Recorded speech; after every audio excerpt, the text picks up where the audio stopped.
Uma boa tarde para você, uma boa tarde para o teu coração, para a tua família, enfim, uma boa tarde à tua vida. Uma boa tarde a todos nós, a todos que estamos conectados, estamos juntos. Uma boa tarde, um bom dia, uma boa semana. Verdade, é verdade. É uma graça de Deus estarmos mais uma vez juntos para podermos meditar a graça, o amor de Deus que vem através da sua palavra. Deus, na sua misericórdia, Ele fala conosco, Ele nos instrui, Ele nos conduz, Ele nos inspira.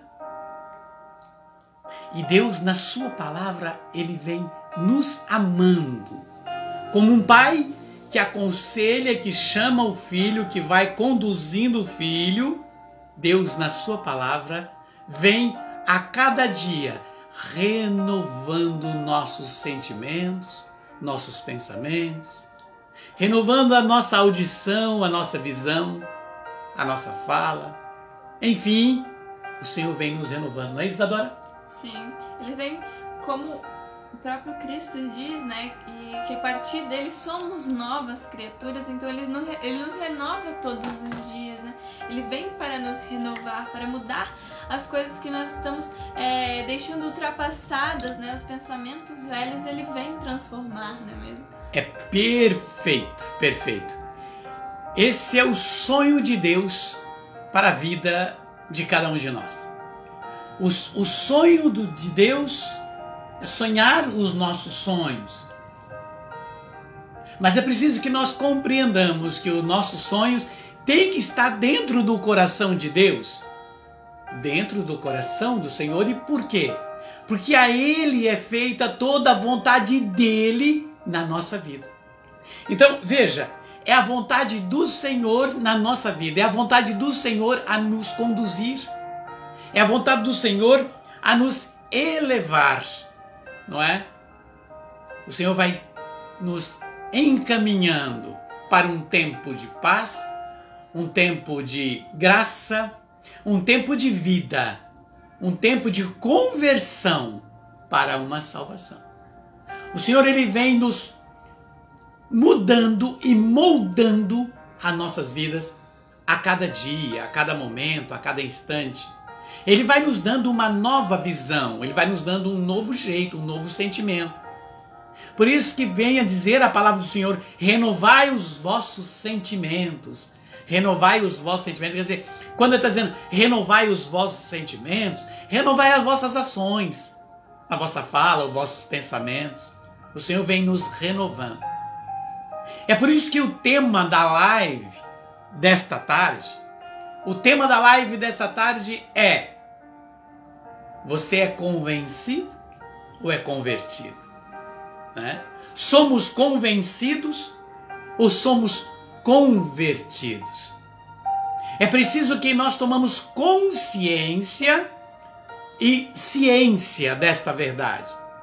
Porque uma coisa é ser convertido, é converter, é ser uma pessoa diferente. A outra coisa é ser uma pessoa convencida.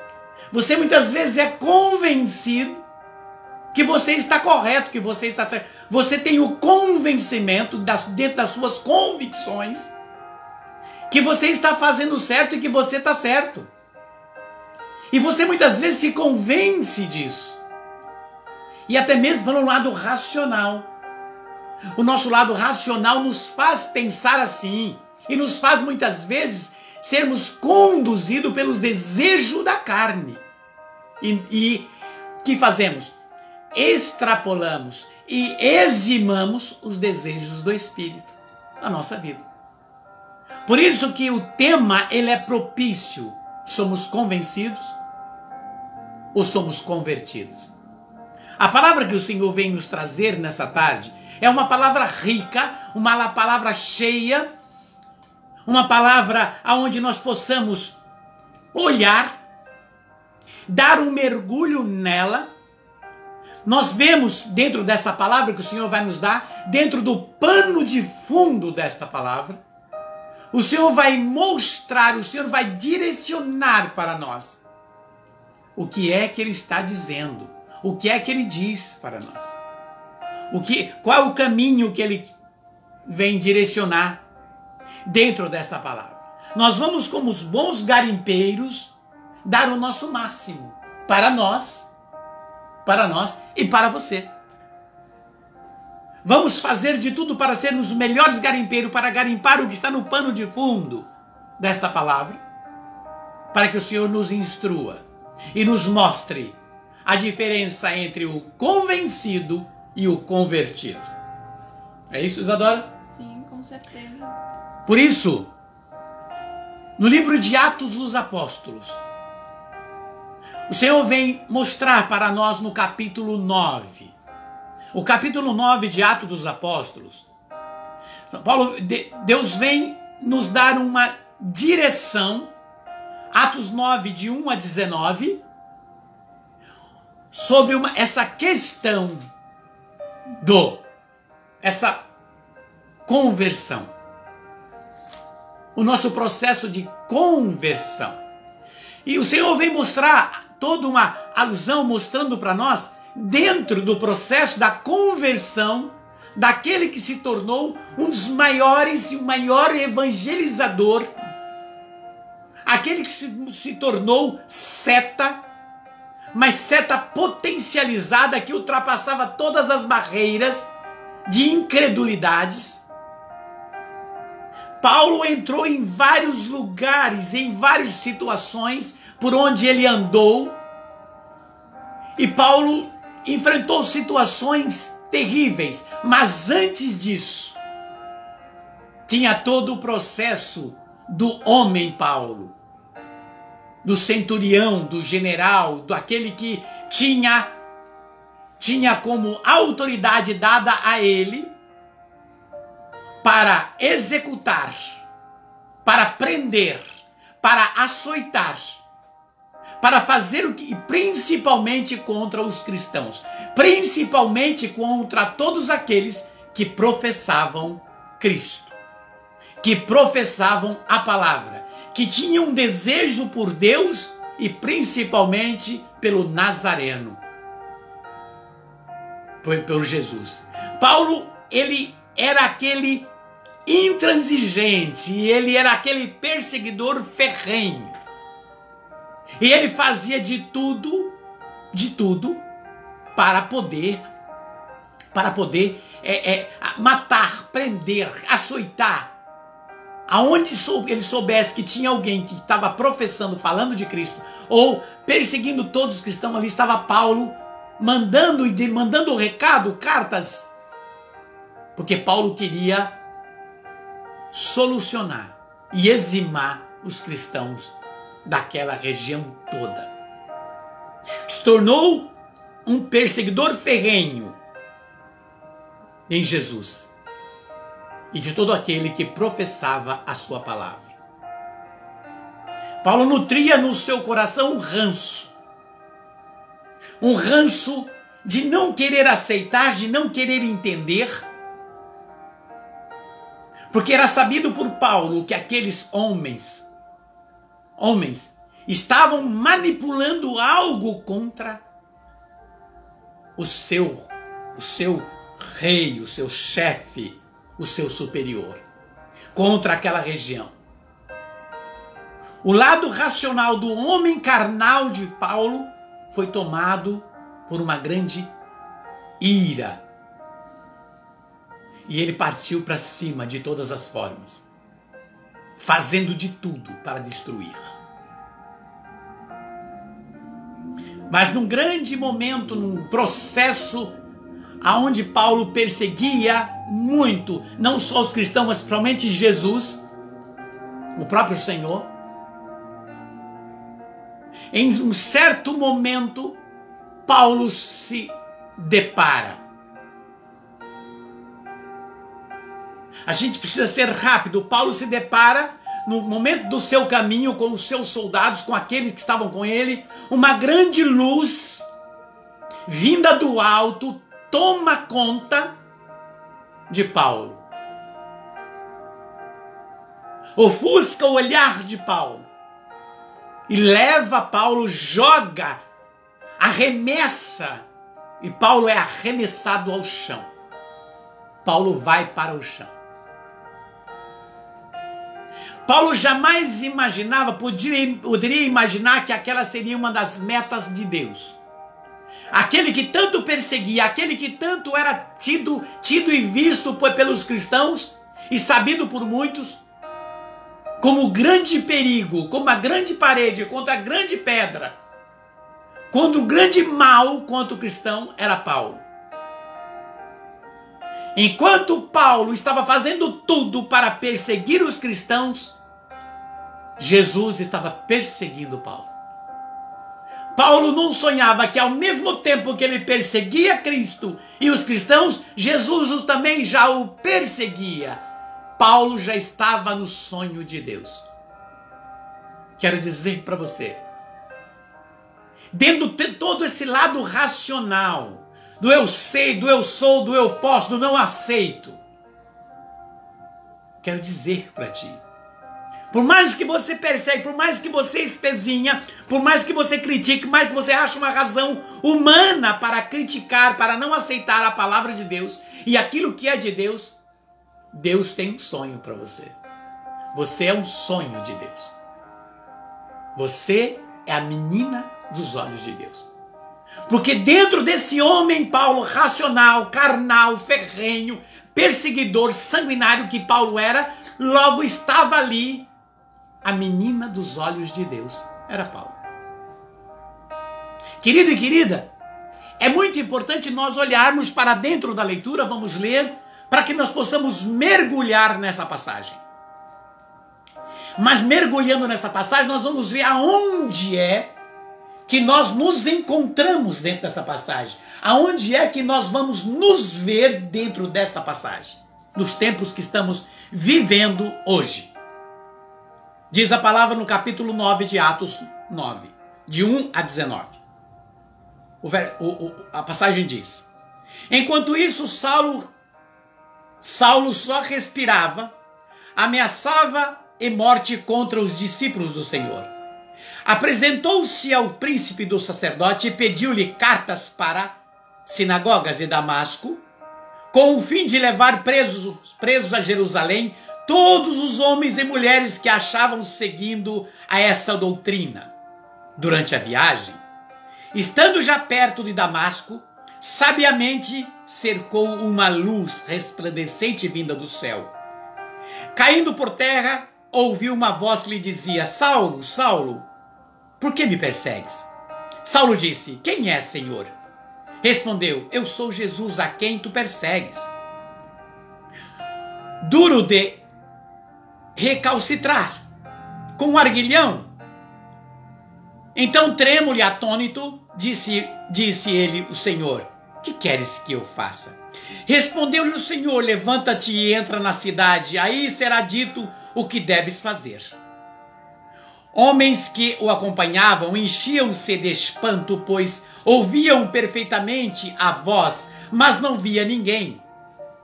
Saulo levantou-se do chão, abrindo, porém, os olhos, não via nada. Tomaram-no pela mão e introduziram-no em Damasco, onde 3 dias sem ver, sem comer e beber. Havia em Damasco um discípulo chamado Ananias. O Senhor, numa visão, disse-lhe: Ananias. Eis aqui, Senhor, respondeu ele. O Senhor lhe ordenou: levanta-te e vai às ruas direita e pergunta em casa de Judas por um homem de Tarso chamado Saulo. E ele está orando. Esse numa visão um homem chamado Ananias. Então impôs-lhe as mãos para recobrar a visão. Ananias respondeu: Senhor, muitos já me falaram deste homem. Quantos males ele fez aos teus fiéis de Jerusalém. E aqui tem poder dos príncipes do sacerdote para prender a todos aqueles que invocam o teu nome. Mas o Senhor disse: vai, porque este homem é para mim um instrumento escolhido, que levará o meu nome diante das nações, dos reis, dos filhos de Israel. E eu lhe mostrarei tudo o que terá de padecer pelo meu nome. Ananias então entrou em casa e, impondo-lhe as mãos, disse-lhe: Saulo, meu irmão, o Senhor, esse Jesus que te apareceu no caminho, enviou-me para recobrar a vista e fique cheio do Espírito Santo. No mesmo instante, caíram dos olhos de Saulo umas como escamas e recuperou a vista, levantou-se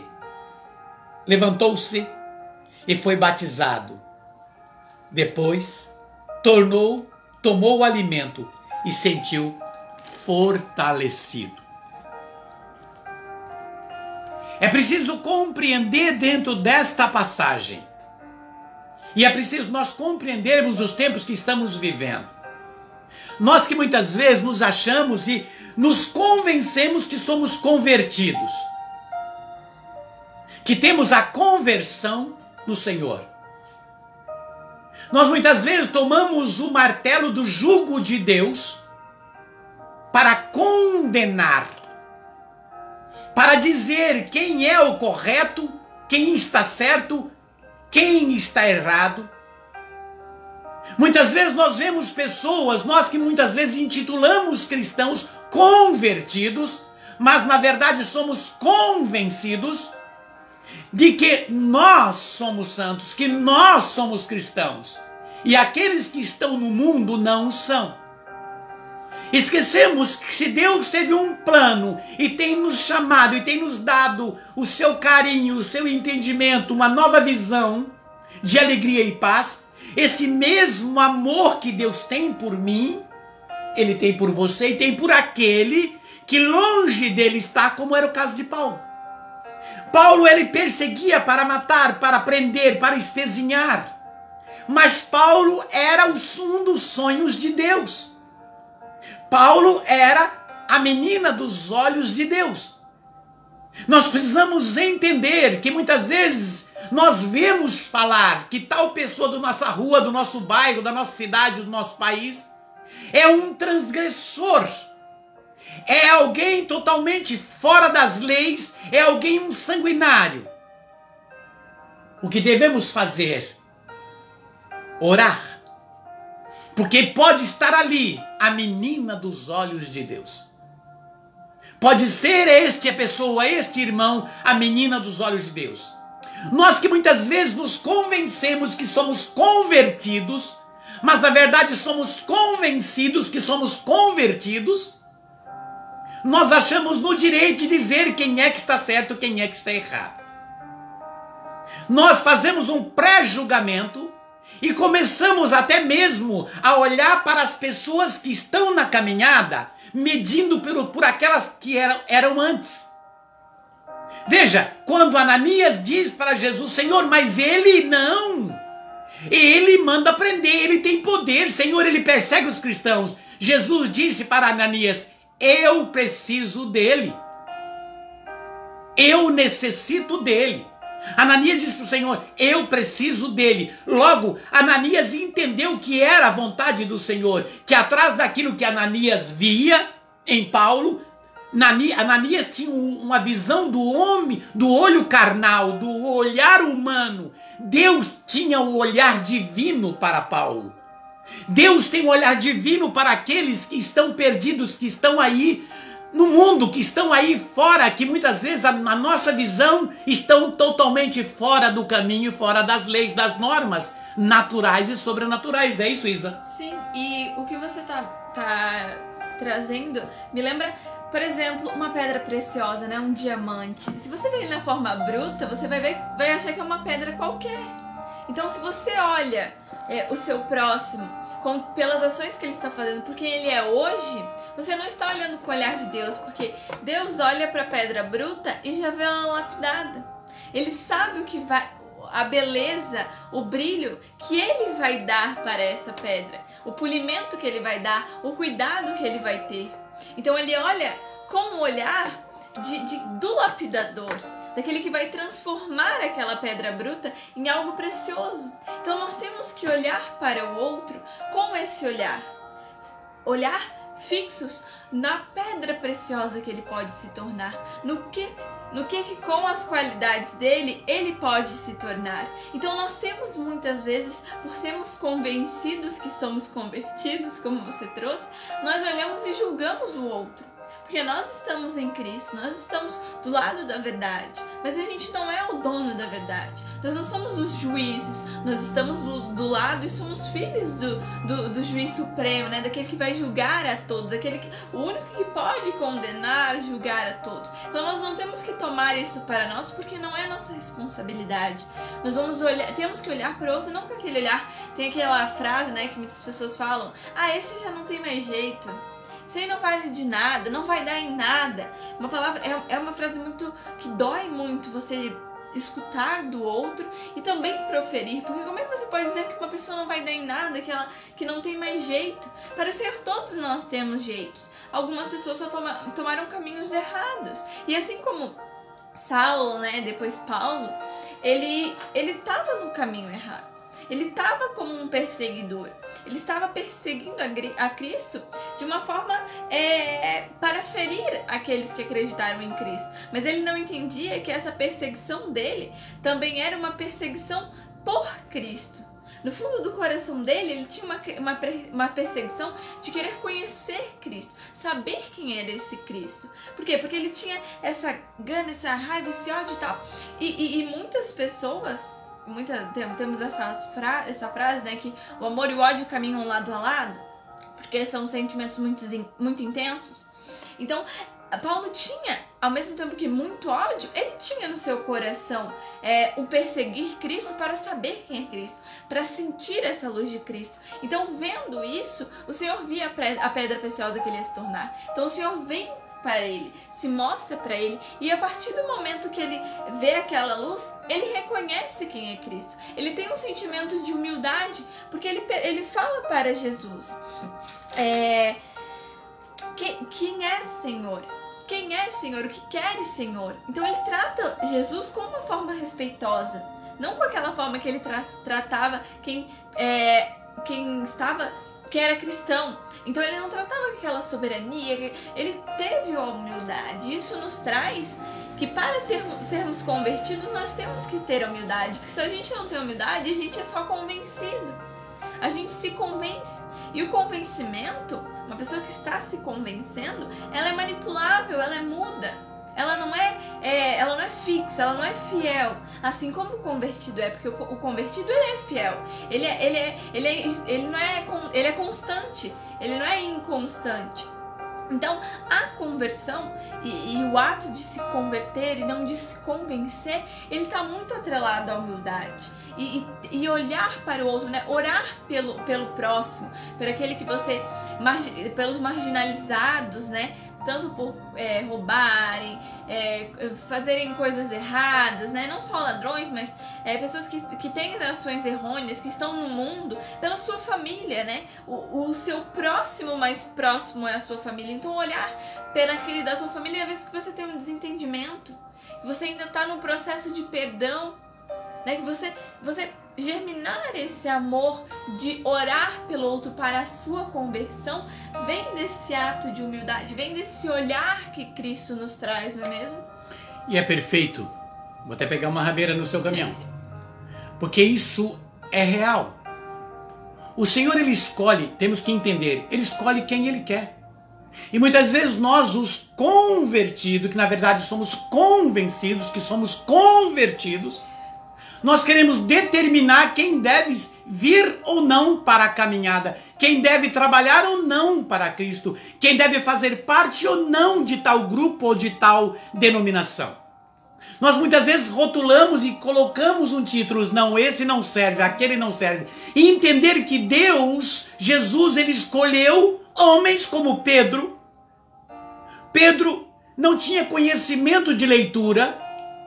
Pedro, chamado até mesmo analfabeto, um pescador, homens simples, homens nas quais os letrados olhavam para ele: mas quem é esses? Não é? Os fariseus, os sacerdotes do templo se irritaram, mas quem são esses para falar do evangelho, para falar dos pergaminhos, das leis de Moisés? Quem são esses? Muitas vezes nós tomamos essa atitude farisaica de apontar o dedo e dizer quem deve ou não caminhar com Cristo.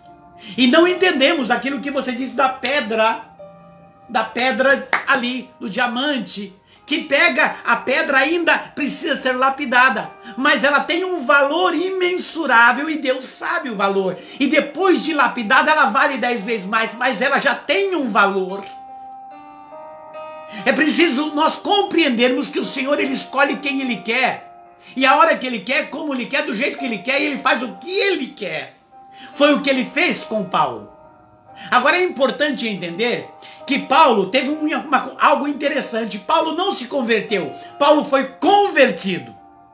É interessante, Paulo foi convertido, ele não se converteu ao Senhor, mas Paulo teve uma luz que veio. Jesus veio para interromper, porque ele tinha pressa e ele sabia que ali estava uma seta poderosa. E às vezes é lá no meio do pessoal que faz direito, de advogado, o Senhor precisa de um advogado. No meio do legislativo, dos juízes, dos magistrados, Deus precisa de um juiz. No meio dos deputados, Deus precisa de um deputado, ou de mais. Lá na empresa, no metalúrgico, Deus precisa de um metalúrgico. Deus ele vai colocando setas em cada função, em cada lugar. E ele muitas vezes ele coloca mais do que uma, porque ele olha o número, ele é a sabedoria suprema. E assim ele foi fazendo. Ele precisava que dentro daquele tempo, para ter acesso aos grandes da lei, para ter acesso de conhecimento de causas, de conhecimento de leitura, de cultura, era Paulo. Então ele interrompeu, ele vem com aquela luz, e o que ele faz com Paulo? Ele joga Paulo no chão. Meu querido e minha querida, tem aquele provérbio popular que você acabou de dizer: muitos podem não querer vir pelo amor, mas acaba vindo pela dor. É um provérbio popular que tem um sentido verdadeiro. Se não quer vir, o chamado do Senhor vai dando sinais, e chega um momento que Deus tem que interromper. Deus se coloca com barreira no caminho e faz algo acontecer, porque Ele precisa. Porque às vezes os ouvidos estão tão tapados, os olhos estão tão vendados, a mente está tão obscura, que Deus vem dar um chacoalhão. É o choque numa BR de um Fusquinha com uma Scania. E Deus vem fazer isso.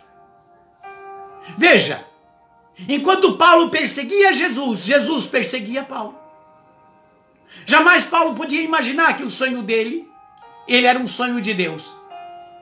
Talvez você que possa imaginar, mas será que eu sou um sonho de Deus? Sim, você é um sonho de Deus. E se você acha que você está no caminho, que você está já orando, que você está buscando, é muito pouco. Deus tem muito mais para você. Ele quer fazer de você seta. E o Senhor escolhe o simples, tudo depende do coração. A porta da sabedoria é a audição, e a chave dessa porta é a humildade. É preciso buscar dentro disso. Jesus, com aquela luz, jogou Paulo no chão, porque era lá no chão que ele precisava falar com Paulo. Era lá no chão, ele queria que Paulo entendesse o nada dele. E Paulo lá no chão: olha, o que queres, Senhor? Lá no chão Deus fala com Paulo. Lá no chão Paulo chama Jesus de Senhor. Meu querido e minha querida, quantas pessoas é preciso chegar na dor para poder abrir a boca e dizer: meu Deus, me ajuda. Abrir a boca. Quantos relatos nós temos de médicos, de hospitais, de tantas pessoas que foi no momento de sofrimento que a pessoa pediu ajuda e foi no momento de oração de pessoas, de uma intervenção de ajuda, de intercessão de amigos, que a pessoa mudou de vida. Paulo não teve essa ajuda, não foi por intermédio de outro, mas foi direto de Deus. Hoje Deus faz em um como um anzol para outro, para ir mudando, para ir levando. Faz com que um seja espelho para o outro.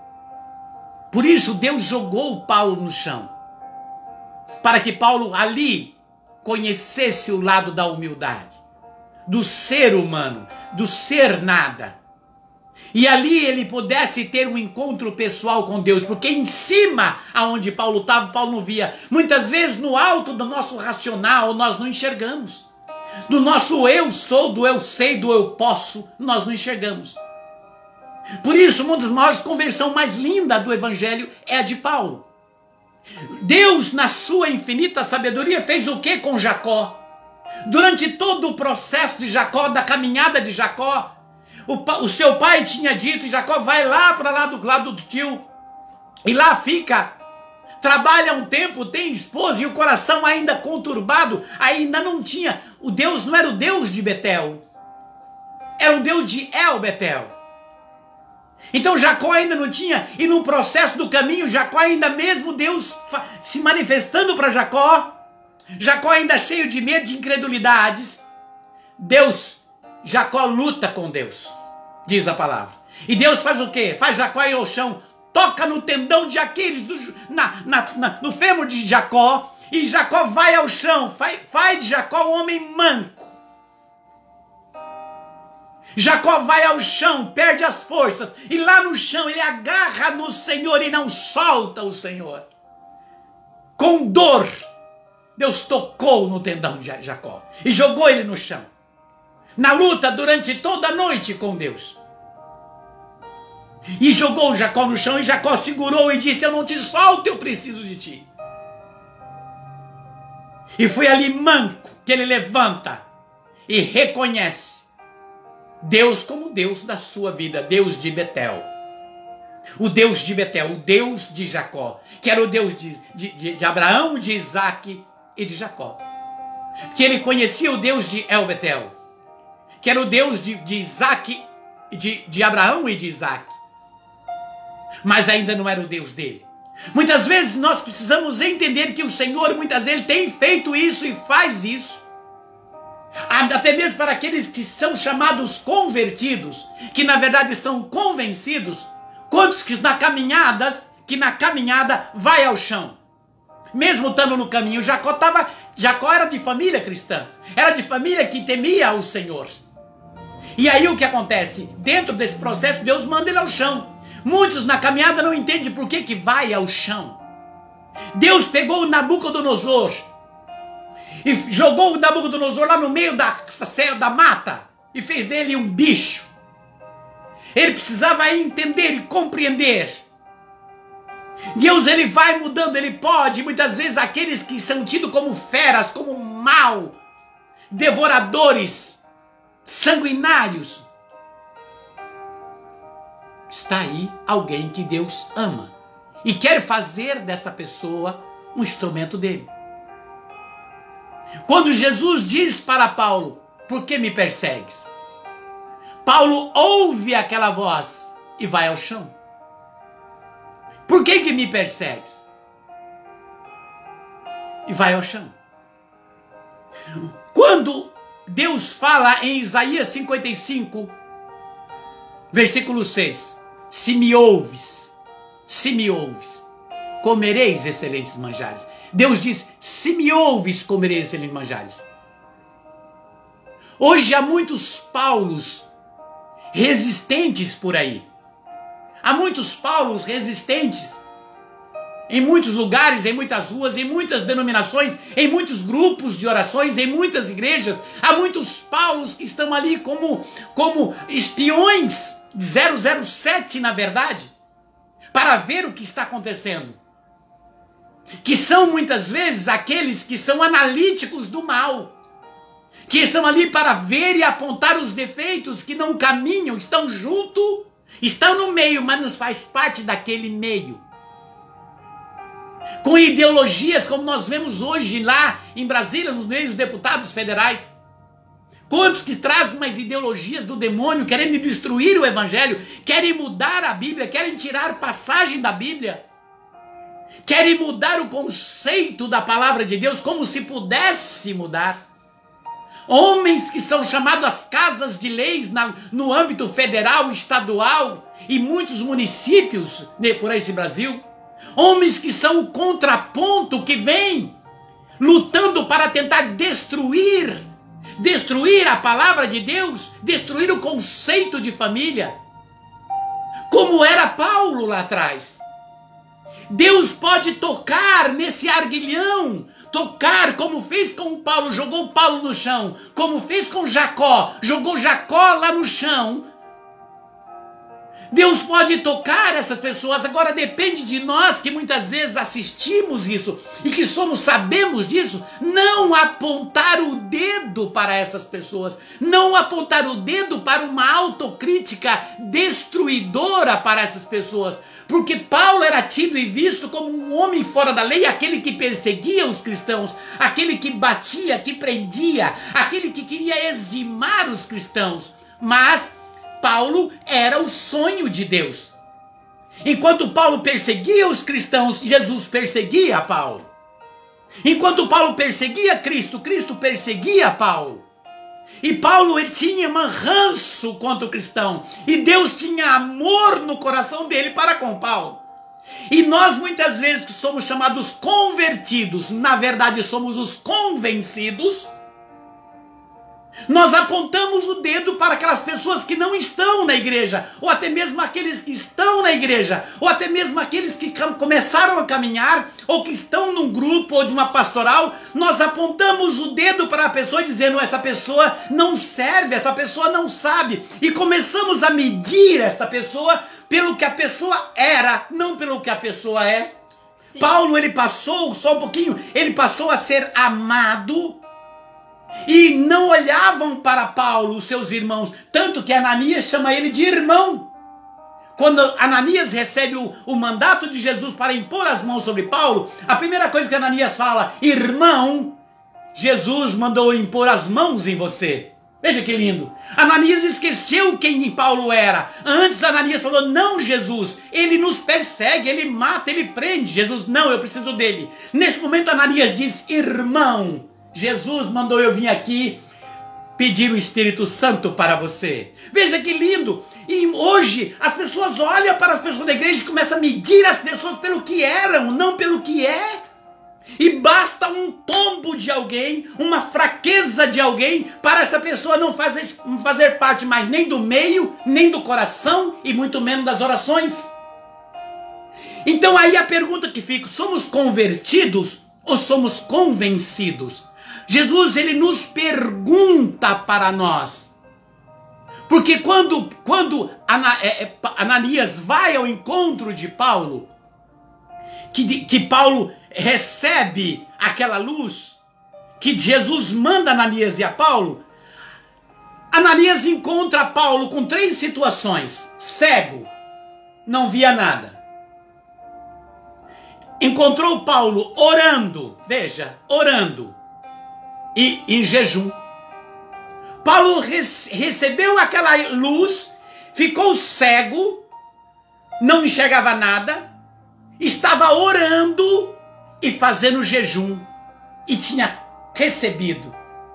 Ananias já encontra aquele homem que ele ia ainda impor as mãos.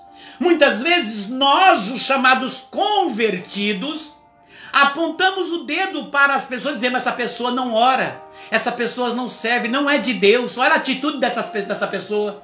E não sabemos, e não entendemos que dentro do coração dessa pessoa pode ter uma grande intimidade com o Espírito de Deus, pode ter uma grande intimidade com as coisas dos céus. E essa pessoa pode fazer mais jejum do que eu, pode amar mais do que eu, pode trabalhar mais do que eu, pode estender a mão mais do que eu. É interessante observar esse ponto interessante, que nós perguntar: nós estamos verdadeiramente orando? Nós muitas vezes fazemos lindas orações, entregamos na igreja, fazemos lindas orações. Paulo estava lá, cego, orando e em jejum. Jesus vem dizer o que em Mateus 6, versículo 7, se eu não me engano. Mateus 6, versículo 7, isso. Jesus diz: não multipliqueis palavra como faz os hipócritas, os pagãos, que oram nas ruas para serem vistos. Paulo estava lá dentro de uma casa, cego, orando e em jejum. É na intimidade do coração. Nós, os chamados convertidos, temos que nos convencer que é Deus que faz a obra, não é nós.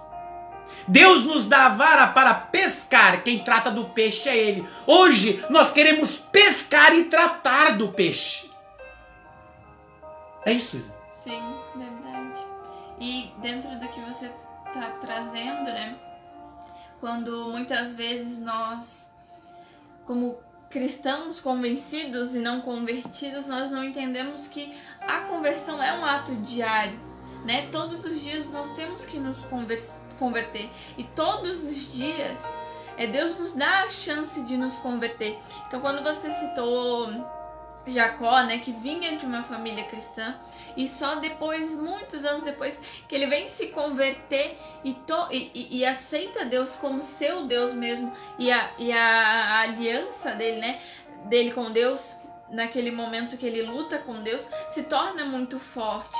Então, olhando dentro desse âmbito, né, quando as pessoas que vêm de famílias cristãs levam um tempo, né, são chamadas ovelhas negras, né, elas levam um tempo até elas aceitarem o Senhor, porque o Senhor nos introduz numa situação para nos desafiar muitas vezes. Então, quando nós vamos ao chão, é a nossa chance de conversão. O Senhor nos dá a chance de conversão, de entender o quão perto de Deus nós somos nada, e entender que sem Deus também nós somos nada. Então, que Ele que nos dá a força, é Ele que nos alimenta, nos ajuda, nos auxilia. Então, nós vamos ao chão para ter essa chance de conversão. Então, nós podemos estar em N situações dentro de, por exemplo, um jovem, né? Uma pessoa que é de uma família de ladrões. Não quer dizer que ela vai seguir pelo caminho do crime. Se ela não quiser, ela não vai. Ela está inserida naquele meio, ela tem que ter dar o sim ou o não dela para seguir aquela família. Então é a mesma coisa quando dentro de uma família cristã a pessoa tem que querer Deus, né? E quando há um ato de imposição, às vezes gera uma irritação. E isso vai atropelando os desígnios de Deus, o que o Senhor quer fazer e quer agir. E como isso é verdadeiro? Por quê? Porque quando nós vamos julgar o outro, né, botar intensidade na conversão do outro, na oração do outro, no amor do outro com Deus e para o próximo, nós estamos também botando ele numa situação que ele vai se sentir sufocado, ele vai ter sentimentos de poxa, aqui eu não tô me sentindo acolhido, aqui ninguém me entende, que ninguém me ouve, né? Eu quero o amor de Deus, mas as pessoas que se dizem cristãos, elas estão me sufocando, não estão me entendendo. Então, olhar o próximo, entender que a gente não pode medir, não tem uma fita métrica, um instrumento para medir intensidade de conversão do outro, intensidade de amor do outro, de oração. Então não podemos fazer isso. E também não podemos dizer, aquela pessoa ela tem 80 anos, ela nunca mais vai mudar, já tá quase morrendo, tá com o pé na cova, como se diz por aí, né? Ela não vai mais mudar e tal. Nós não podemos dizer isso, porque até o último segundo da nossa vida, o Senhor nos dá a chance de nos convertermos, de mudarmos. Isso aconteceu na cruz, quando Dimas, o ladrão, pede para o Senhor para estar com ele no céu. E o Senhor falou, hoje mesmo estarás comigo. Então ali Dimas se converte, Dimas quer o Senhor, ele quer a sua redenção em Cristo. Então nós não temos que limitar, nós não temos que interferir desta maneira.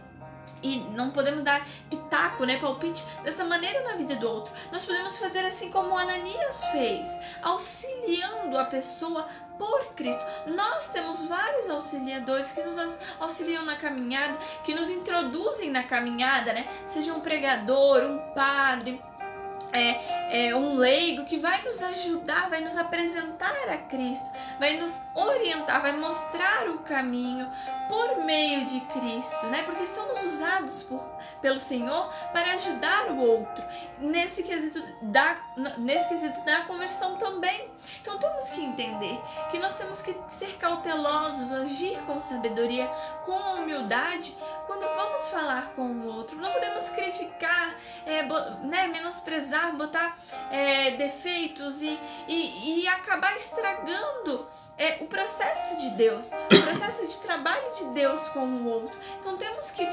tomar cuidado com isso.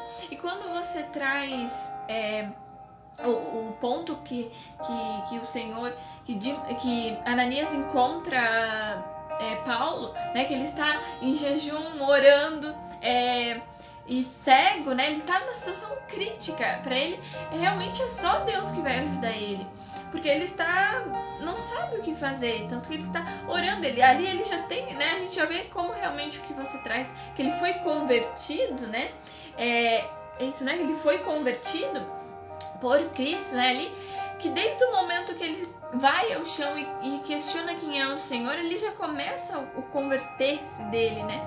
Então, quando traz esse momento, faz a gente pensar como para Paulo ali era o fundo do poço. Para ele não tinha mais solução, ele estava cego, ele estava sem comer, sem beber água, ele só recorria a Deus e sabia que Deus ia fazer alguma coisa, tinha algum propósito, né? Pela conversa que ele tinha tido com Cristo. Então ele estava nas trevas, ele estava na desgraça e ele não estava entendendo. Então foi esse momento crítico da vida dele que o Senhor usou para transformar a vida dele, né? Então nós temos que ficar atentos se as situações difíceis que nós estamos passando, estando convertidos ou não são para nós nos convertermos. Porque se a conversão é diária, quer dizer que às vezes nós vamos ter momentos difíceis. E é nos momentos difíceis que nós vamos ser provados. E é nesse momento difícil que a gente tem que se converter novamente. Porque é como o ato de você cometer um pecado e você receber o perdão.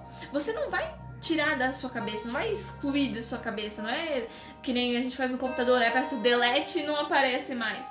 Vai estar ali para te lembrar e ser grato a Deus pelo perdão recebido. Vai te lembrar para você não cair no erro de novo. Então as situações difíceis, elas vêm ensinar, elas vêm fazer-nos entender que temos que nos converter diariamente, não é mesmo? É muito importante observar isso. É muito importante entender o tema da live de hoje. Somos convencidos ou somos convertidos? É muito importante olharmos para dentro desse parâmetro. O convertido, ele entende que a luta é no dia a dia. Ele vive o PHN, como diz o Dunga. PHN, não é? Por hoje não. É uma luta. É aquilo que Jesus diz no Evangelho. Orai e vigiai, vigiai e orai, porque o espírito está pronto, mas a carne é fraca. Entenderem que a nossa luta tem que ser constante. O convertido, aquele que está no processo da conversão, que ela é diária, como você disse, é no passo a passo, é no dia a dia. Tem que entender que é uma luta, é um leão a cada dia, é uma luta a cada dia, e que a vida contra as obras da carne é entrar num ringue, colocar luvas de boxe e virar e se tornar um pugilista de primeira, mais que o Mike Tyson, para destruir as obras da carne que vêm porque nós somos fracos e a tendência de tropeçar é muito grande. E entender que mesmo aquele que se converte pode tropeçar, mas o Senhor está ali dizendo: levanta, começa de novo, é rápido, eu preciso de você. Somos meninas dos olhos de Deus, mas o convencido, ele não se convence dessa verdade. O convencido, ele não admite que a sua queda deixa ali uma mancha, deixa ali algo que ele precisa consertar. Os convencidos, não os convertidos, os convencidos na caminhada, eles querem flash, querem aparecer, querem luz, querem aplausos. Esses são os convencidos. Vão em todas as igrejas, são 07 de grupo de orações, de cultos, de missa. Estão ali para observar, para ser os analíticos do mal e com um sorriso de cristão. São os convencidos muitas vezes. Não participa dos grupos, não para em nenhum grupo, de um meio, de um núcleo. Muitas vezes ele é o espinho. Está sempre querendo que a sua voz seja a verdadeira. Diante de um compromisso, ele diz sim a tudo. Um compromisso numa comunidade, numa igreja, numa pastoral, num movimento. Ele diz o sim, mas na hora de cumprir os compromissos, talvez, na maioria das vezes, é o último a aparecer, é o último a assumir, é o último a cumprir as suas metas. E tem sempre uma desculpa, tem sempre um porquê. Se preocupa muito em medir a fraqueza dos outros, se preocupa muito em aconselhar e apontar os defeitos das pessoas, e é muitas vezes incapaz de enxergar os seus. São os convencidos na caminhada. Se intitulam muitas vezes cristão. Vê a falha de todo mundo. Vê a falha de todo mundo. Por mais pequena que seja, ele faz dela uma tempestade. E entra como aquele o corretor. Ele é o convencido, é como, não o convertido, o convencido, ele é como um soldado, um policial. Ele, quando põe a farda, muda. Botou a farda, não é? Tem ali tudo, ele muda, é sério. Encontra na rua, mal cumprimenta aquele que mora no vizinho, que é do lado da rua. Ele passa, mal balança a cabeça, é um silêncio total, é observador. Sério é o policial. O convencido é o policial que botou a farda. Observa que o policial, quando bota a farda, ele muda totalmente, até o semblante. Convencido é assim. Dentro da igreja ele é um. Ele se veste de uma forma cristã no meio dos outros. O policial, depois que tira a farda, está no botequim. Muitos deles, não todos, estão lá no fervo da vida. Muitos vão para o fervo dos vícios. Muitos deles vão para o fervo das orgias depois que tirou a farda. Muitos policiais fazem isso. Cai no fervo, vão para a gandaia. Vão para a gandaia. Tirou o uniforme. Já não precisa mais de seriedade aquele policial. Então ele vai para fervo, vai para a gandaia. Muitos que se intitulam discípulos e cristãos convertidos, fora da igreja, vão para a gandaia. Vai para o mundo, vai para o fervo. Há o direito de fofocar, de falar mal, de criticar. E se muitas vezes se diz convertido, na verdade é convencido que é convertido. E na verdade não é. Porque ele só põe a farda no meio dos irmãos que usam farda. Só põe a farda de cristão no meio dos irmãos que usam farda. Temos que tomar muito cuidado com essa posição. Somos convertidos ou somos convencidos que somos convertidos? Ou temos que nos convencer que precisamos nos converter? É importante entender isto. O soldado, ele é sério. O soldado, ele é muito sério. Na igreja um, fora da igreja, ele é outro. Com a farda, ele é um, fora da farda, ele é outro. Por isso que o Senhor, ele traz, no livro de Gálatas, no capítulo 5, ele diz, para aqueles que são chamados convertidos, e que na verdade são convencidos que são convertidos. Diz assim Paulo, na carta aos Gálatas. Paulo que, veja, esse mesmo Paulo que antes mandava carta para eximar, para dizer, para avisar que ele estava perseguindo os cristãos, que escreveu muitas cartas, Paulo passou a ser aquele que escreveu mais carta para Cristo, como diz o Novo Testamento. Veja a mudança de Paulo. Paulo diz, vós irmãos, foste chamado à liberdade. Não abuseis, porém, da liberdade como pretexto para prazeres carnais. Pelo contrário, fazei-vos servos uns dos outros na caridade, no amor. Porque toda a lei se encerra num só preceito, amarás teu próximo como a ti mesmo. Mas se vos mordeis e vos devorais, vede que não acabeis por destruir uns aos outros. Digo, pois, deixai-vos conduzir pelo Espírito e não satisfazeis aos apetites da carne. Porque os desejos da carne se opõem aos do Espírito, e esses aos da carne, pois são contrários uns aos outros. Por isso não fazeis o que quereis. Se porém vos deixar guiar pelo Espírito, não estar sobre a lei. Ora, as obras da carne são essas: fornicação, impureza, libertinagem, idolatria, superstição, inimizades, brigas, ciúmes, ódios, ambição, discórdia, partido, inveja, bebedeira, orgias e outras coisas semelhantes a estas.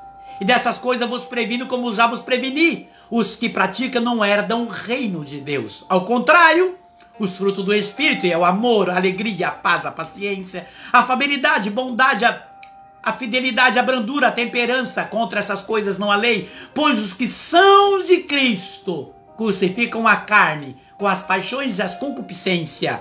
Se vivemos pelo Espírito, também andemos de acordo com o Espírito. Não sejamos ávidos à vanglória, de provocações e nada de invejas entre vós. Está aí um dos espinhos muito grande, uma pincelada muito forte que Paulo vem dizer para aqueles que são chamados convertidos, que nós muitas vezes intitulamos. Tu és convertida, somos convertidos, ou somos convencidos que somos convertidos? Precisamos tomar conhecimento desta verdade que Paulo fala. A conversão é um ato poderoso, é um ato forte. Temos que tomar cuidado. Aquele que se converte, as conversões lá do passado eram poderosas. Me lembro do meu pai, me contava as histórias, e nós lemos as histórias dos santos, e agora, há poucos anos atrás, as conversões eram poderosas, as pessoas realmente oravam, mudavam de vida, mudavam sua postura, a sua fala, o seu vestuário. Hoje os convertidos querem usar as mesmas vestimentas para Deus que usava no fervo da vida. Querem fazer a mesma coisa. Porque diz que tudo pode, as ideologias hoje diz que tem que ser assim. Estão tentando mudar as regras do conceito cristão. Por isso que há uma luta, um desejo de querer mudar a palavra de Deus. Os testemunhos de antes, nós olhamos os testemunhos não dos santos, né, que esse nós sabemos, mas das pessoas que conhecemos, nossos avós, os pais lá atrás. Eram testemunhos de vida, de seriedade. O fio do bigode era a palavra. A comadre falava, comadre, está tratado. Era um combinado, era a palavra, era poderosa, não precisava nem assinar um papel. Hoje as palavras estão perdendo a força.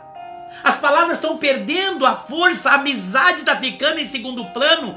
Dentro da amizade estamos vendo hoje um grande campo de coleguismo. É um coleguismo, não tem um sentimento de amizade, mas um coleguismo, que é uma grande diferença. O intitular-se cristão, as ações dos cristãos do passado se doavam. Eu me lembro que o meu pai, ele fazia o quê?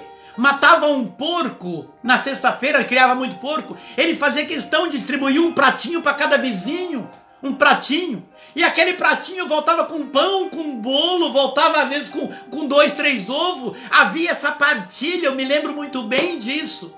Hoje mal, quando tem um vizinho, vamos almoçar, fecha a porta. E há uma grande diferença do ser cristão, Precisamos mudar e ver, somos verdadeiramente convertidos. Eu me lembro que na minha mudança, o padre Esdras, antes lá atrás, seminarista Esdras, padre Esdras que já faleceu, ele foi o grande anzol que me pescou. Mas ele me tratava tão duro no meio do grupo Canção de Maria. Ele me tratava tão duro que quando nós descíamos o seminário que ia para casa, eu falava para os meninos assim, ele não me suporta. Nós éramos em 28 no grupo, era um grupo de música. Grande. Era um grupo grande, mas chegava todo o grupo, ele brincava com todo mundo, ele fazia assim, tudo bem, Dinho. Só isso pra mim. Aquilo me machucava, eu me indignava. Eu falava, eu não vou desistir. Se ele não me quer aqui, eu vou ficar aqui. Eu vou continuar aqui. Ele não gosta de mim. Aí nós íamos ensaiar o grupo. Quando ensaiava, aí cada um com o microfone, com seus instrumentos e tal, ele falava pra mim, senta lá e fica no gravador, aperta o Heaven ou Play. Você fica lá, quando eu fizer assim, você aperta o Play. Quando eu fizer assim, você aperta o Heaven. Eu ficava lá num canto, lá longe, sentado, todo mundo divertindo, cantando e eu lá. Terminava tudo, oração para ir embora, e todo mundo, tal, tchaudinho. Eu ia embora, isso de um ano e pouco, eu falava para Silvana, ele não me suporta, Silvana, não, está enganado, ele é assim. Aí o Francisco falava assim, calma, tenha calma, e o Washington falava para mim, calma, é o jeito dele, é alguma coisa, eu não sei o que é. E foi passando, aí chegava o dia, toda semana tinha um dia de ensinamento, eu era o único que levava o caderno do grupo, eu pegava um caderno e começava lá com o caderno, ele estava lá ensinando, eu sentado lá atrás do grupo, eu marcando tudo que ele falava, ele olhava para mim assim, ele fazia assim, falava com todo mundo e olhava para mim e eu marcando.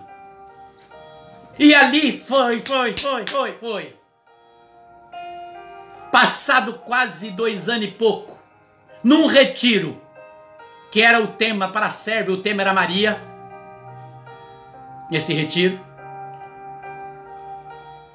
de repente ele chegou em mim e disse assim, se prepare, você vai fazer agora a pregação sobre Maria. Eu falei, eu? Ele disse sim.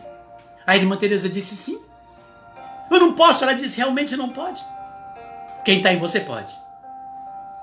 Eu fui entender que dentro daquele tratamento eu estava sendo amado por ele. Ele estava me ensinando dentro daquele processo. Eu não estava entendendo a forma, mas era uma forma que ele estava me ensinando ali. E me tratou muito bem. E foi dentro desse processo que a minha vida foi mudando. Mudou tanto que eu comecei a entender muitas coisas e fui vendo como é que ele me amava. Como é que ele estava me ensinando dentro daquele processo. E fui o primeiro dentro do grupo a pregar. E aí, dentro do processo, mas antes da minha conversão, isso eu preciso dizer, eu morava em São Paulo. E minha mãe, um vizinho, tinha um problema na cabeça, não sei o que ele homem tinha, que a família também ninguém entendeu. Meu pai cuidava deles, cuidava da família, roupa, alimento. Simplesmente ele pulou uma cerca que tinha no fundo de madeira. Minha mãe estava varrendo o quintal às 6 da manhã, ele pegou um facão e tacou na cabeça da minha mãe. Pegou na parte de trás, arrancou um tampo. Aí um vizinho viu, gritou. Ele saiu correndo com o facão na mão, aí o vizinho entre socorrer minha mãe ou ele pegar ele, preferiu socorrer e levar para o hospital. Avisaram eu em São Paulo, eu vim maluco da vida, 9 irmãos, e eu queria matá-lo. Matá-lo. Eu cheguei, eu entrava no mato, disse que ele entrou no mato, eu procurava, e todo mundo, calma, vamos achar, a polícia está procurando, não se faz isso, não faz aquilo, e eu queria, o sangue nos olhos, eu queria matá-lo. 2 dias, 3 dias procurando no mato e nada. Minha mãe recuperou no hospital e ela disse para mim, eu fui lá visitar, ela disse, não faça nada. Não faça nada. Dentro desse tempo, esse homem sumiu. Ela se recuperou, fiquei um tempo lá, voltei para São Paulo. Voltei. Passou um tempo depois, que eu voltei a passeio, minha mãe veio a falecer nos meus braços. Não foi por isso, foi por já questão do coração. Faleceu nos meus braços. Passou a situação, eu volto para São Paulo. Depois de lá, esse testemunho de sair de São Paulo já é uma outra situação, eu venho embora. Quando comecei a participar do grupo, que era esse grupo que eu estava dizendo, Padre Esdras, dentro desse processo de caminhada, o Senhor foi trabalhando em mim. Trabalhando. Estou dando um salto aqui para não ficar longo. E de repente eu entro num ônibus um dia chamado Circular, que passa num bairro para o outro. Eu segurado assim em cima em pé, e uma menina chamada Eni olhou para mim e disse, não, Edinho, não vale a pena. Eu falei, mas o que não vale a pena? O que não vale a pena, Eni? Ela, não, esquece tudo isso, esquece. Eu estava na caminhada já fazia quase 2 anos, 1 ano e pouco, quase 2 anos. Ela, calma, tá tudo certo, já passou isso. Eu falei, passou o quê? Aí, quando eu olhei aquele homem assim, aí eu olhei, era ele sentado no ônibus. Naquela hora o sangue subiu, refloresceu tudo na cabeça, a carne veio, a febre aumentou. mas uma voz no meu ouvido diz: quem és tu agora para mim? O que tu fazes? Meu coração naquela hora, me arrepiei, respirei, abaixei até ele, assim, eu falei: calma. Fui lá nele, pertinho do rosto dele, e disse: eu te perdoo. Fui lá no ouvido dele dizer: eu te perdoo. Eu me senti muito bem naquela hora. É preciso entender.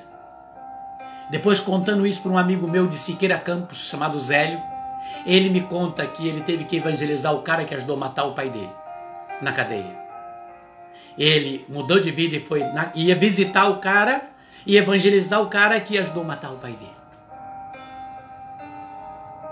É preciso entender a que ponto está o nosso converter e o nosso convencer. Se é convertido ou é convencido? Sim, e quando você traz o seu testemunho e mostra como nós provamos que nós saímos das trevas, nós estamos na luz e nós queremos permanecer nessa luz que é Cristo.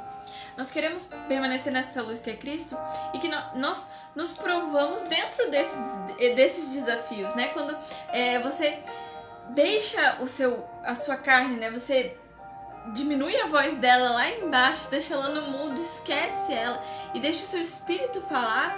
Você age com compaixão, vem o perdão que falamos na live passada, que é um dom do Espírito, né? Que é algo que vem do Espírito Santo de Deus, que é o perdão, e você perdoa nessa situação, né, que fez mal à sua mãe.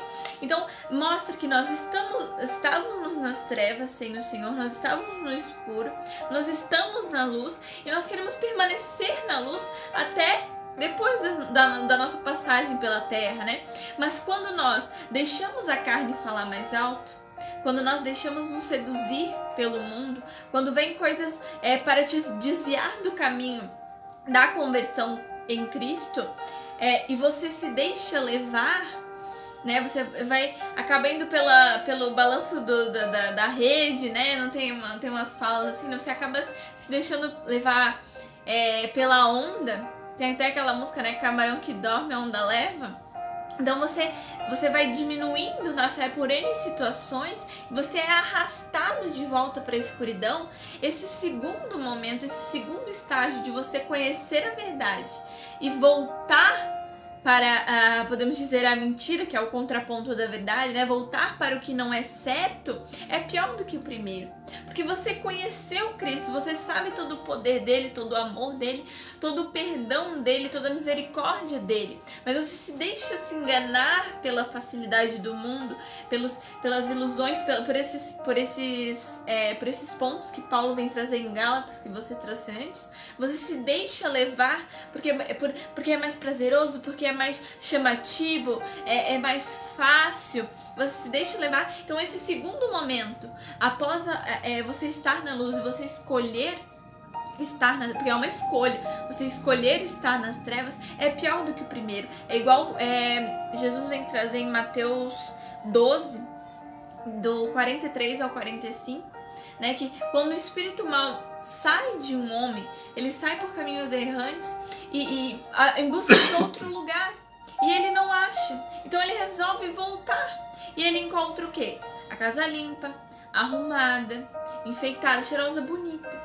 Então ele vai em busca de mais espíritos como ele, em busca de mais 7 espíritos como ele, para voltar a essa casa para tomá-la de volta. Então ele vem em bando para tomá-la. E assim acontece quando nós estamos na luz e vamos para as trevas. Por quê? Porque as tentações que você tinha antes de estar em Cristo, elas vêm triplicada, quadruplicada, triplicada, elas vêm muito, muito mais para te tirar, porque elas têm que vir em peso para te dar um impacto. Então se você, por exemplo, quando um adicto, né, tá no processo de tratamento, né, que ele vai se livrar das drogas, a vontade que ele sente é muito maior estando sem do que usando frequentemente. porque a necessidade ela vem maior. E também quando nesse processo vem tentações muito maiores, de lados que às vezes a pessoa nem conhecia, vem essa tentação. E vem a tentação, às vezes por até mesmo a pessoa era viciada em álcool, aí vem tentação de outras drogas mais pesadas ainda, vem essas tentações para quê? Para sufocar, para derrubar. Então a conversão a gente prova ela e vive ela no dia a dia dentro dessas dificuldades, dentro dessas ilusões, dentro desses quereres do mundo, né? Porque realmente, por exemplo, quando a pessoa está no mar, a pessoa vai fazer aqueles mergulhos, tem as algas marinhas. E as algas, né, são leves, elas enroscam no pé da pessoa, na mão, vai enroscando na pessoa. E é assim que age o mundo, né? Que o demônio age, ele vem te prendendo, vai te levemente, suavemente, vai te enrolando e vai te puxando para baixo, né? Quantos relatos tem de pessoas que ficaram com algas marinhas presas no pé, tentaram se soltar, se afogaram e morreram. Então, vem tentando te pegar, te puxar para o chão, mas quando você está em Cristo e você está convertido e não convencido, você entende que o Senhor é a sua luz, que o Senhor é a sua proteção, que Ele está ao seu auxílio, então você permanece nele, você fica com Ele, você é fiel a Ele. Então a conversão é um ato de fidelidade, porque você se converte todos os dias. É interessante você me falar isso e me volta novamente aquilo que Jesus diz, né, sobre a questão da vigilância. Vigiai e orai, porque o espírito está pronto, mas a carne é fraca. E me faz lembrar, sabe do que, Isadora? Da historinha de Joãozinho e Maria. As seduções daqueles que vieram, que estão no caminho para Cristo, não é? Que lá atrás deixaram de praticar questões de bebida, questões de vício de droga, questões mundanas. E então a pessoa vai se eximando, vai tirando isso da sua vida. Vai tirando, não é? Só que o mundo, ele tem laços sedutores. E que muitos daqueles que estão no caminho falam, não, eu tenho controle disso, eu tenho controle do cigarro, eu tenho controle do álcool. Não vou me meter no meio daquele povo, porque lá não vou ter problema. Então a pessoa vai achando que tem autocontrole. O Joãozinho e Maria, foi assim. A bruxa pegou, cercou os dois, colocou lá e foi alimentando. Um deles, que foi Maria, não comia, né? Dava só os ossos, mas não comia. E o Joãozinho foi só empanturrando, ficou prontinho para ser abocanhado. Muitas vezes o inimigo ele vai engordando a pessoa, mostrando que não tem problema. É hoje isso que o mundo está apresentando, que as ideologias estão mostrando, que essa nova ordem mundial está tentando mostrar que tudo pode, que tudo é possível. Um novo slogan até do elo, do ile e isso, estão mudando até o conceito do português, tentando mudar todas as coisas. Dentro desse processo, nós vamos vendo que Deus nos chama a uma conversão. Mas o inimigo está mostrando que essa conversão, ela é uma rótula que vira e você pega o mesmo caminho. Você não converte aquelas rotatórias que tem, você vai fazer a rotatória para voltar, para não seguir naquele caminho, para voltar e tomar uma outra direção. O inimigo faz o quê? Faz você, quando está fazendo a rotatória, você voltar para o mesmo caminho e mostrar para você que ali não tem nada a ver, que isso é conversa do mundo, que isso é coisa de fanáticos. Que nós somos fanáticos. Ser cristão hoje é ser fanático. Ser cristão hoje é ser bitolado. Rezar é coisa de careta. Ah, quando ficar lá para os 80, 60, eu vou para a igreja. Então começa, um jovem hoje tem que ser da balada, tem que curtir, tem que beber, tem que experimentar as coisas que o mundo oferece. É a questão que o inimigo vem mostrando, as docilidades do mundo, as graciosidades que o mundo, e é saboroso, as questões mundanas têm um sabor inigualáveis. É justamente por isso que Jesus diz, não é? O caminho estreito é o do Senhor, a estrada larga é a do mundo, porque ela é fácil de caminhar. O convertido, ele tem a visão do Espírito e ele consegue distinguir distinguir que esse caminho, por mais lindo que ele seja, pode ter flores, só que os espinhos são grandes. E o caminho estreito, ele leva a um processo de salvação. Não basta dizer eu sou convertido e não entender aquilo que o Padre Zezinho diz na música.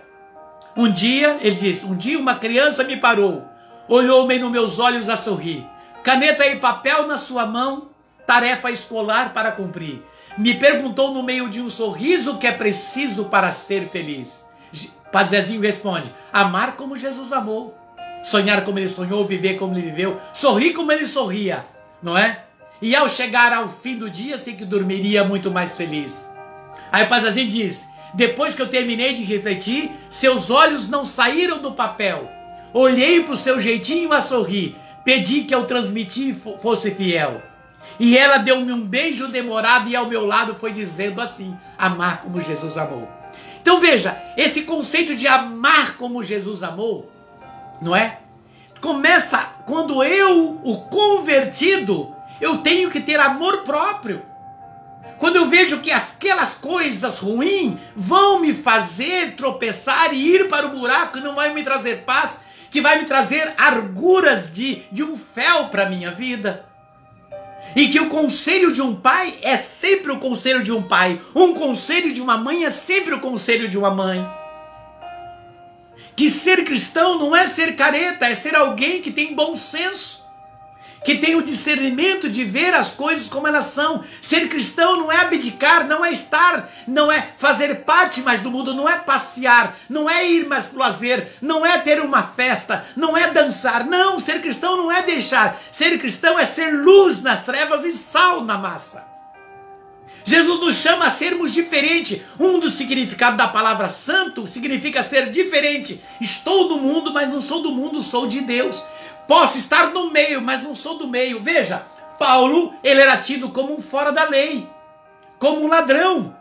Ele disse, não, eu não sou um ladrão. Estou aqui para ganhá-los para Cristo. E, portanto, Paulo era luz nas trevas, sal na massa. O convertido, ele é luz, que ilumina as pessoas, que leva paz, que leva alegria, que leva bom senso, que leva compatibilidade, que leva fraternidade. O convencido não. O convencido, ele se agrega, ele se mistura.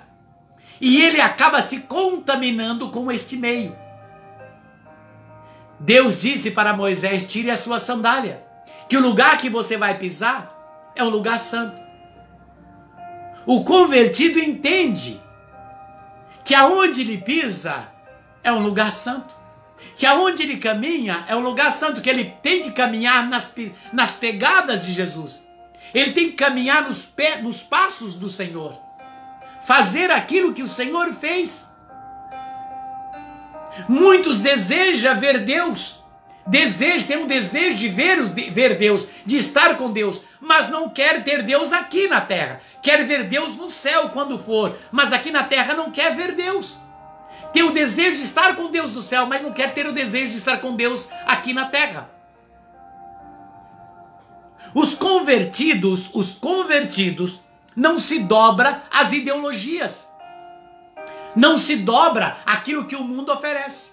É tão lindo quando vemos jogadores, termina o jogo, eles se ajoelham no campo e leva as mãos aos céus. Não importa se a torcida toda lá, mas dobra o seu joelho e leva as mãos aos céus. Se o que estão pensando não interessa, ele levanta os braços e agradece ao Senhor, porque ali é o pão de cada dia dele, ele agradece aos céus.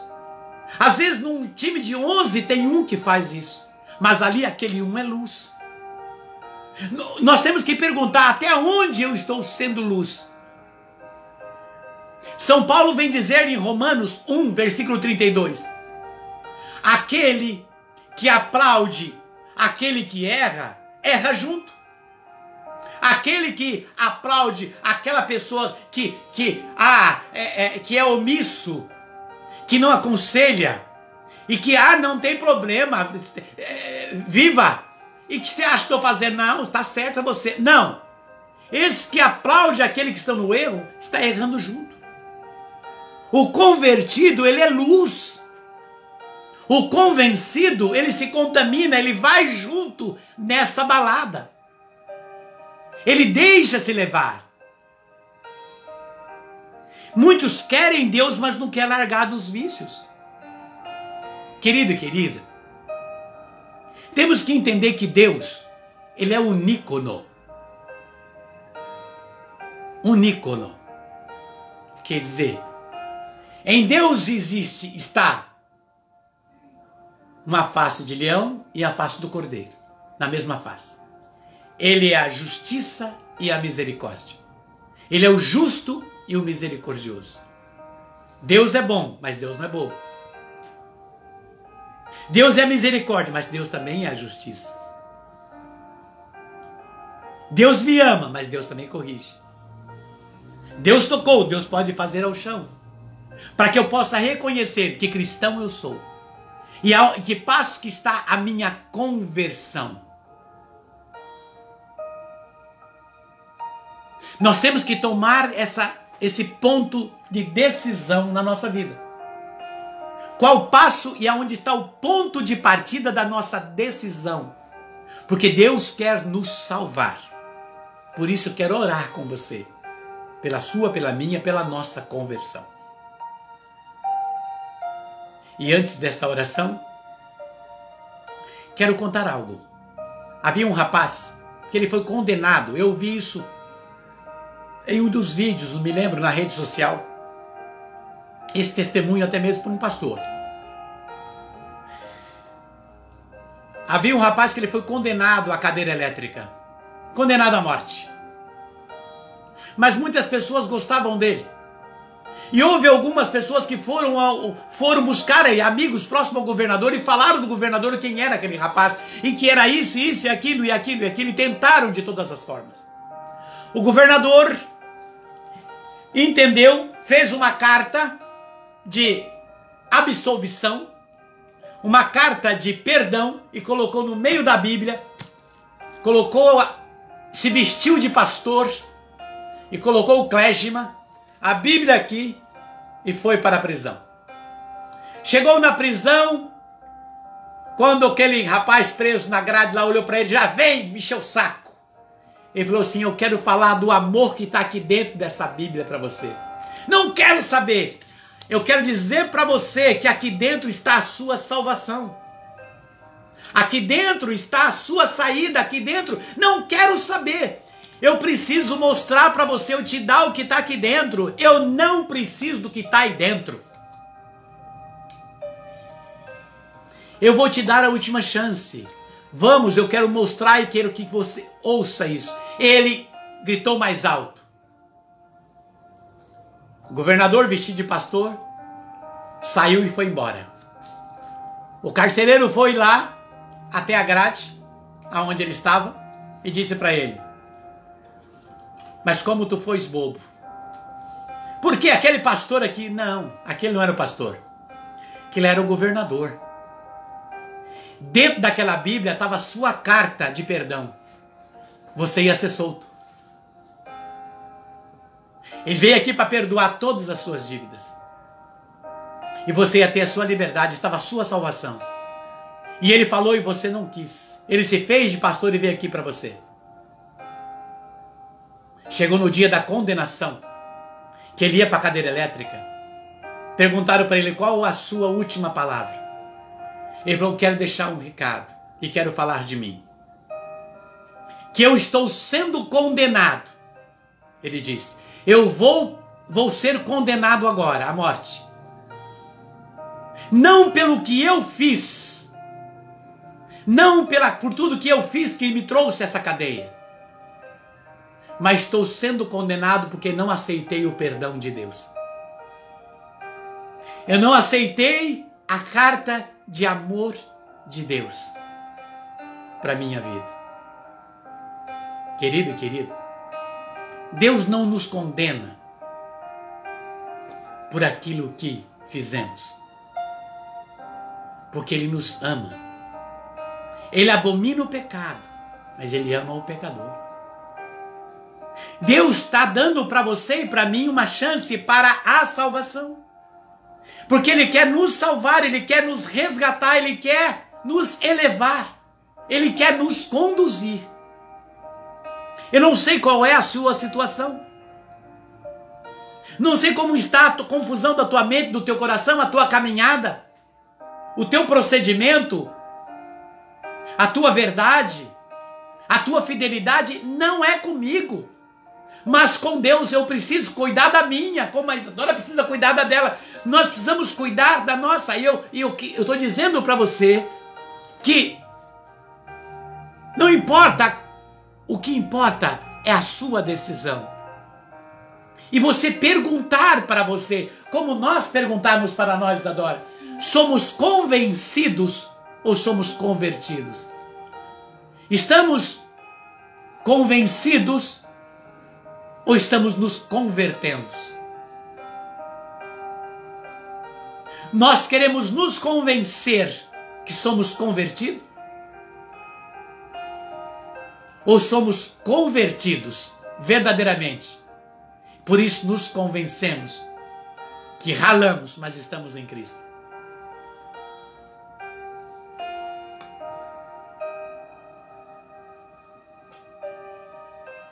Pedir ao Senhor nessa tarde.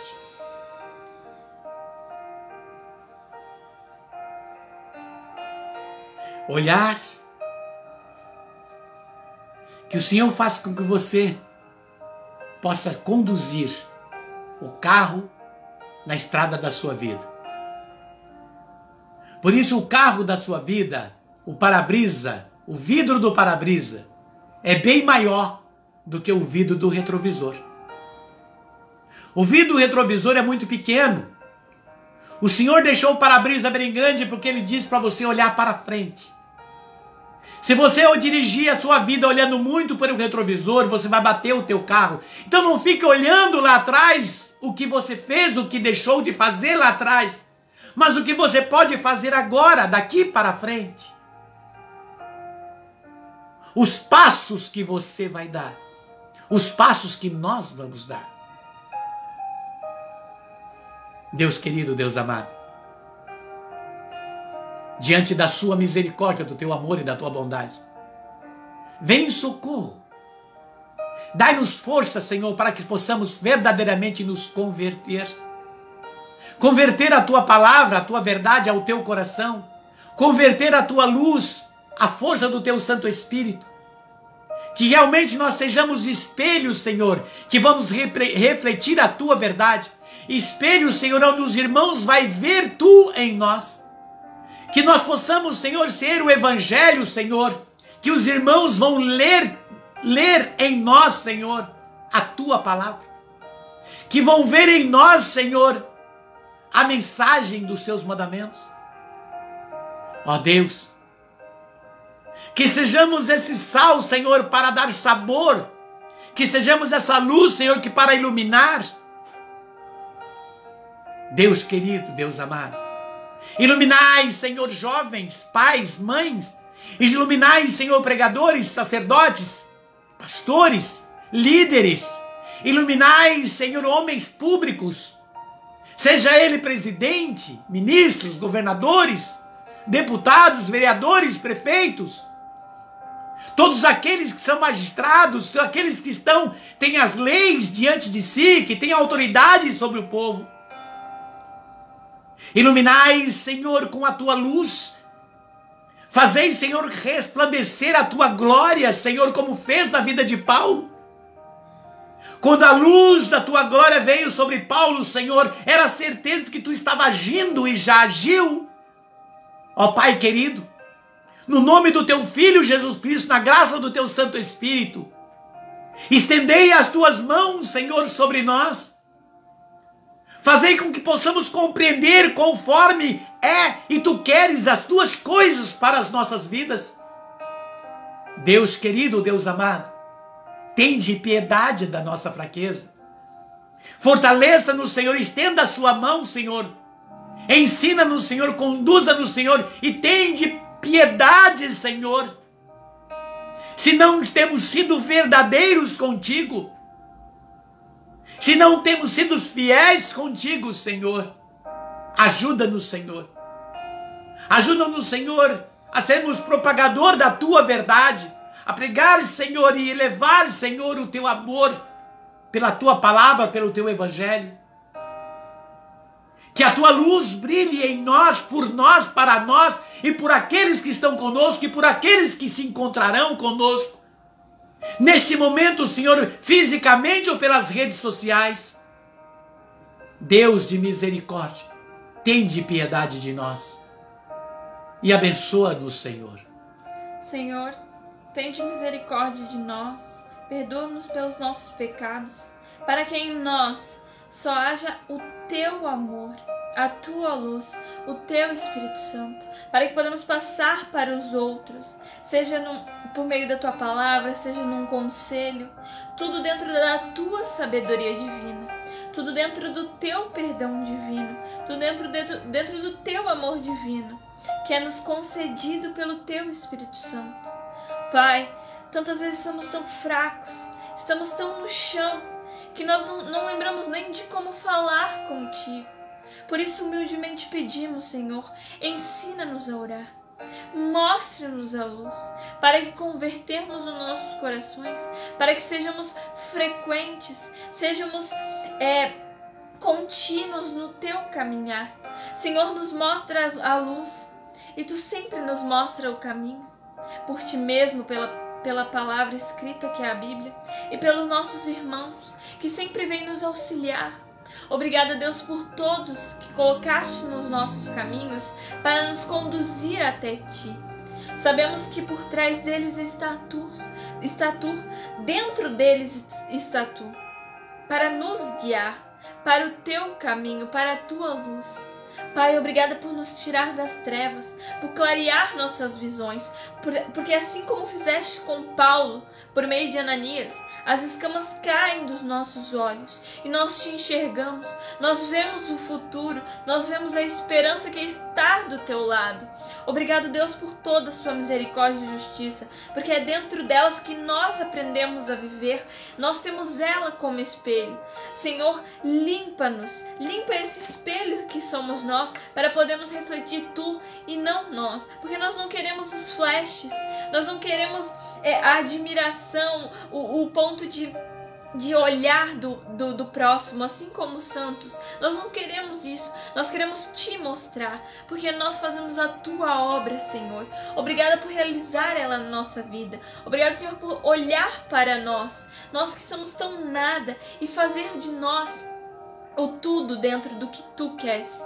Senhor, muito, muito obrigada pela conversão que o Senhor possibilitou a todos nós por meio dessa live, por meio dessas palavras que foram proferidas por mim e pelo Edson, mas que são Tuas, Senhor, porque é Tu que fala sobre nós e por nós, por meio de nós. Muito obrigada, Pai, por todas as intercessões dentro das nossas dificuldades, dos santos, dos anjos, pelo Teu amor. Muito, muito obrigada, Pai. Que a luz do Teu Espírito venha sobre nós. Por isso pedimos, vinde Espírito Santo, enchei os corações dos vossos fiéis e acendei neles o fogo do vosso amor. Enviai o vosso Espírito e tudo será criado e renovareis a face da terra. Oremos. Ó Deus, que instruíste os corações dos vossos fiéis com a luz do Espírito Santo, fazei que apreciemos retamente todas as coisas, segundo o mesmo Espírito, e gozemos sempre da sua consolação. Por Cristo Senhor nosso. Amém. Deus bendito e misericordioso, estenda minhas mãos aos meus irmãos nas redes sociais e aqueles que possam estar agora sofrendo, onde quer que esteja neste momento, nos seus lares, nos leitos de hospitais ou UTI. Aqueles que estão nas ruas, nas calçadas, com frio, com sede, com fome e sem abrigo. E aqueles que estão perdidos, Senhor, nesse mundo das trevas, da escuridão. Me uno, Senhor, aos corações de fé que crê no Teu amor e na Tua bondade, para dizer: Pai nosso, que estais nos céus, santificado seja o vosso nome. Venha a nós o vosso reino. Seja feita a vossa vontade, assim na terra como nos céus. O pão nosso de cada dia nos dai hoje. Perdoai as nossas ofensas, assim como nós perdoamos a quem nos tem ofendido. e não nos deixeis cair em tentação, mas livrai-nos de todo o mal. Amém. Glória ao Pai, ao Filho e ao Espírito Santo, assim como era no princípio, agora e sempre. Amém. Ó sangue e água que jorraste do coração de Jesus como fonte de misericórdia para nós, eu confio em vós. Ó Maria concebida sem pecado, rogai por nós que recorremos a vós. Que a luz de Deus, pela intercessão de Santa Catarina, São Paulo, São Pedro, Santa Teresinha, Santa Rita, São Francisco, todos os anjos e santos dos céus, venha sobre nós, em nome do Pai, do Filho e do Espírito Santo. Amém. Deus o abençoe, hoje e sempre. Um beijo no teu coração, na tua alma, no teu espírito. E até o próximo. E lembre-se, você é convertido ou convencido? Compartilha.